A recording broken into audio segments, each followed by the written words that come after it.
Donjane weche mag ohala ni piny owacho koro dwani jokenya med rido kanda kaluwore gi pek mar ngima mikoni nyalo dhi nyime thuolo mar higni 2 mabiro eka fuong'ruok nyalo yudore. Magi ne oyangi gi ogai mar jotend migepe ma pacho kaendi Ben Mudavadi ma bende koni tend Kenya Kwanza okonego se kaluwore gi pek mar ngima ni mar ne gikawo telo ka uchumi oserochore chuth.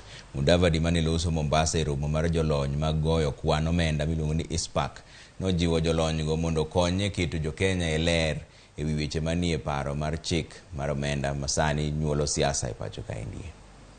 To get or prepare themselves for hard times for the now, and how the resuscitation of the economy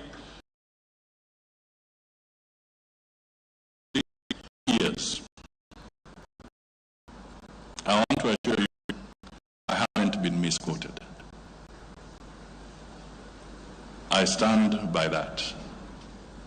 2 years, and maybe even slightly longer.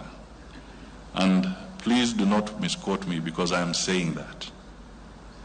I am being pragmatic, realistic, and forthright in my assessment of the dilapidated economic situation.